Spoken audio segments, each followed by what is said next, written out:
Anak-anak yang solih dan solihah, hari ini kita akan belajar tentang fikih, yaitu tentang salah satu hal penting dalam kehidupan kita sebagai umat Islam, yaitu tentang pernikahan.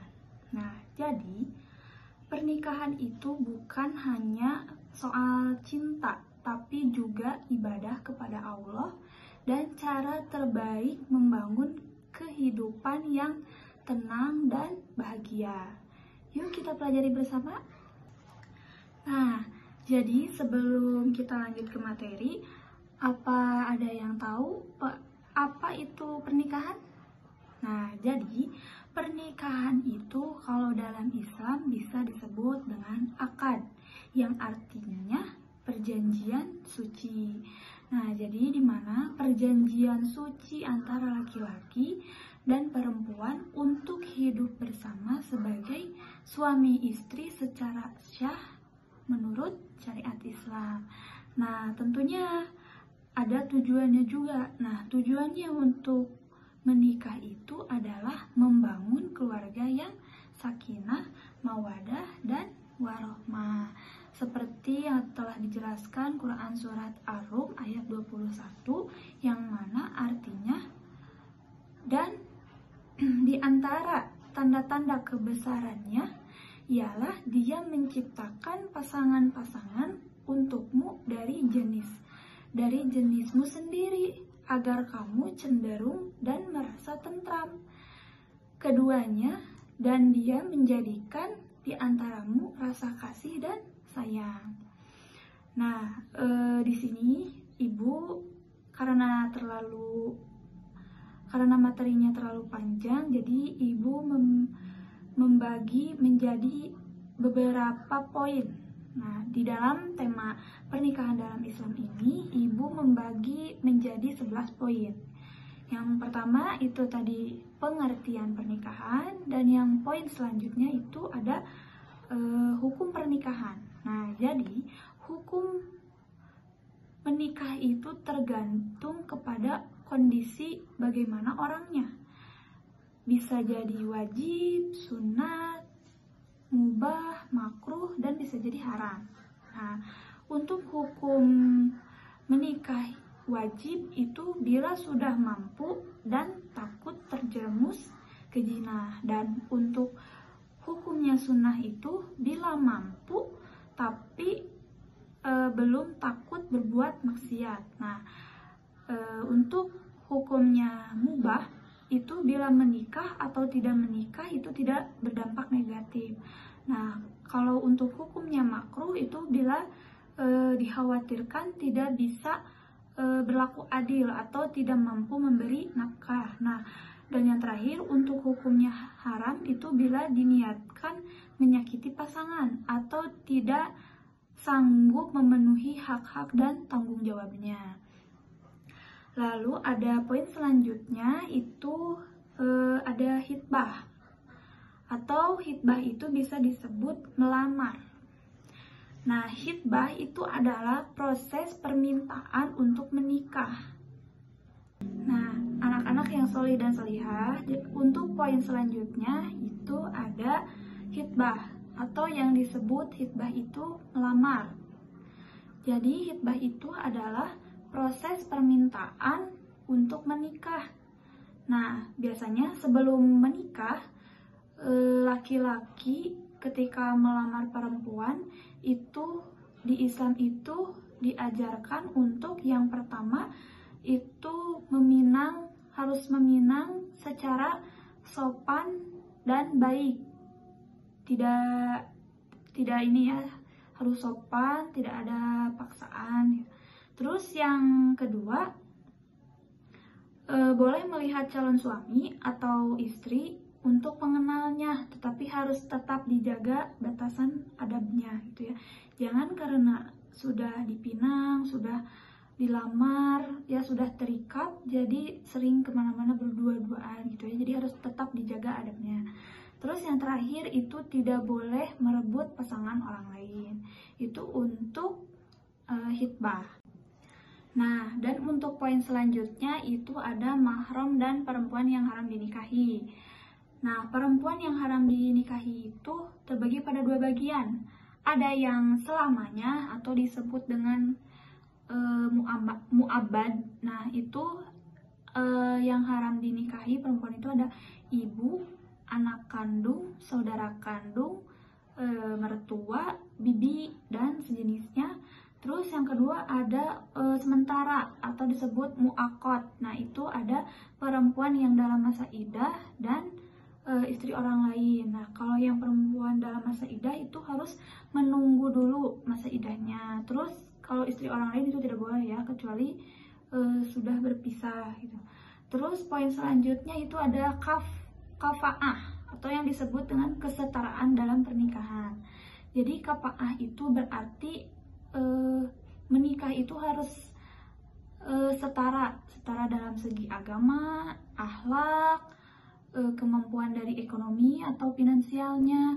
Nah, kenapa harus setara? Karena bertujuan untuk membangun rumah tangga yang harmonis dan langgeng, awet.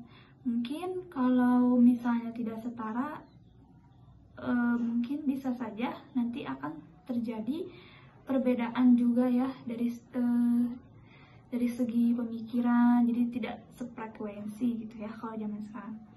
Terus poin selanjutnya ada rukun dan syarat nikah. Nah, kalau untuk rukun nikah itu tentunya pasti ada calon suami dan calon istri. Terus ada juga wali, itu biasanya ayah dari pihak perempuan. Terus ada 2 saksi dan ijab qabul atau ucapan nikah. Nah, kalau untuk syarat nikah itu ada 2. Yang pertama itu calon mempelai harus jelas identitasnya. Makanya ibu yang sudah berpengalaman itu ya, sebelum menikah itu yang mau menikah itu harus menyiapkan berkas-berkas gitu ya, untuk berkas-berkas identitas untuk ke KUA. Nah, si berkas-berkas dokumennya itu isinya tuh seperti nanti tuh ada KTP pasangan suami istri, calon suami istri, terus nanti tuh ada foto 2/3, 3/6, terus nanti tuh ada kartu keluarga, akta kelahiran, ijazah. Nah, kalau misalnya identitasnya kenapa harus jelas? Takutnya dikhawatirkan ada pemalsuan, seperti suka ada ya di berita-berita kayak misalnya perempuan nikah sama perempuan lagi karena di KTP-nya itu calon mempelai laki-lakinya tidak jelas, itu palsu. Nah, itu harus jelas ya. Terus ijazah, ada juga yang perempuan nikahnya itu sama si laki-lakinya itu dokter atau ya gitu, ininya bagus gitu. Nah, itu harus jelas. Kenapa harus jelas? Nah, agar tidak terjadi seperti itu. Terus yang kedua ada tidak sedang dalam masa iddah atau tidak terikat sama pernikahan lain. Nah, untuk poin selanjutnya itu ada mahar. Jadi mahar itu adalah pemberian dari suami kepada istri sebagai bentuk penghormatan. Biasanya bentuknya itu bisa berupa perhiasan, berupa uang, atau barang yang bermanfaat lainnya. Nah, jadi mahar itu bukan harga istri ya, tapi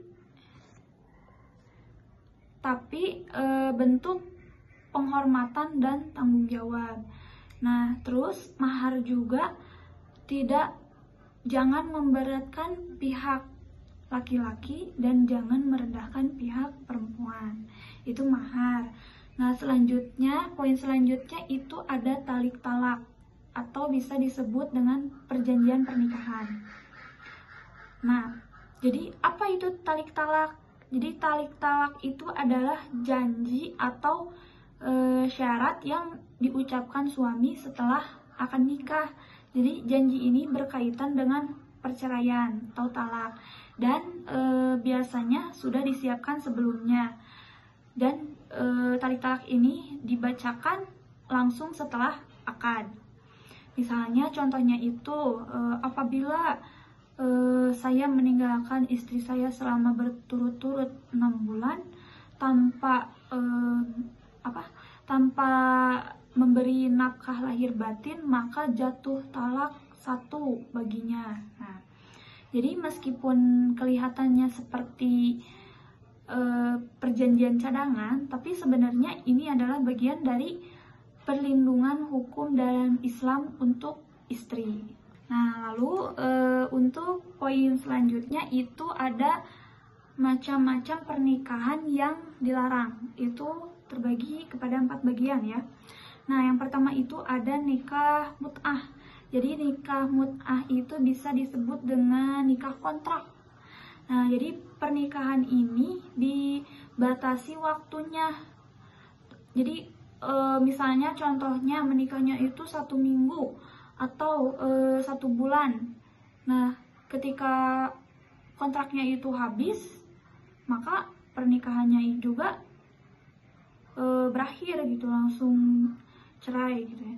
Nah, ini tuh hukumnya haram. Kenapa? Karena bertentangan dengan syariat Islam dan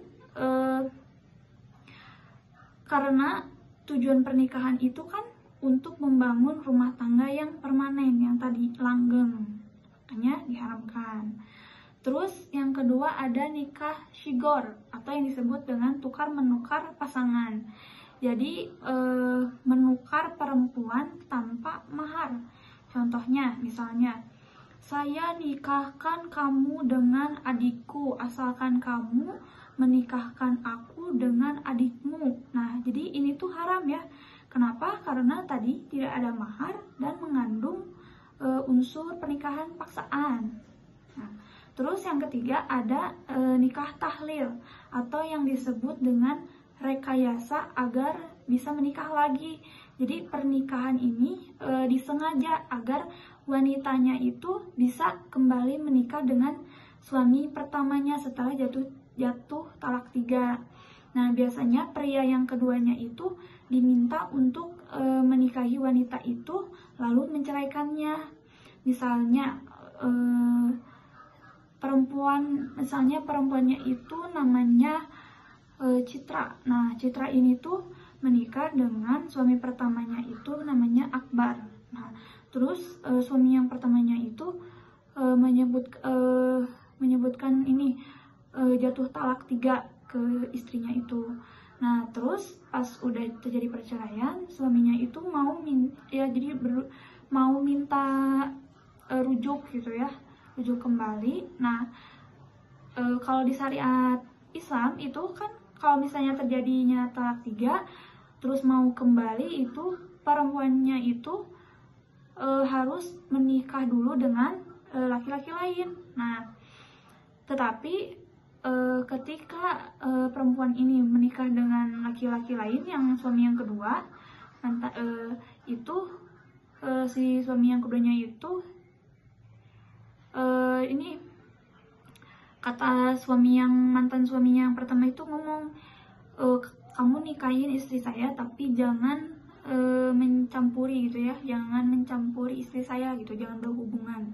Nah, itu tidak boleh ya, haram. Dan Rasulullah itu sangat melaknat pelaku nikah tahlil ini. Nah, terus yang terakhir itu nikah dalam masa iddah. Nah, jadi pernikahan yang dilakukan dengan perempuan yang masih menjalani masa iddah atau masa tunggu setelah cerai atau ditinggal suami, itu pernikahan yang dilarang ya, kecuali menunggu dulu masa iddahnya. Nah, jadi kenapa perempuan yang masih dalam masa iddah itu dilarang? Karena ketika masa iddahnya belum beres, itu masih belum bebas ya, jadi dilarang, kecuali masa iddahnya sudah beres gitu. Terus poin selanjutnya itu hak dan kewajiban suami istri. Nah, untuk hak dan kewajiban suami itu harus memberi nafkah, memimpin, terus bersikap adil dan melindungi keluarganya. Nah, untuk kewajiban istri itu harus taat kepada suami selama itu dalam hal kebaikan, positif. Terus harus menjaga kehormatan, terus harus mengatur dan mengurus rumah tangga. Nah, terus untuk yang poin selanjutnya itu yang terakhir ini ada hikmah pernikahan. Jadi, mengapa Islam itu sangat menganjurkan pernikahan? Karena untuk yang pertama itu menjaga diri dari perbuatan zina, dan yang kedua itu membangun keluarga yang tadi sakinah, mawadah, dan warohmah. Terus yang ketiga untuk menambah keberkahan hidup. Terus yang terakhir untuk memiliki keturunan yang solih dan solihah. Nah, anak-anak, sampai sini materinya mudah dipahami? Kalau mudah dipahami, alhamdulillah. Untuk pertemuan selanjutnya minggu depan nanti kita akan diskusi ya, karena ini waktunya sudah mulai habis. Jadi minggu depan sesi diskusi dan nanti ada beberapa pertanyaan gitu.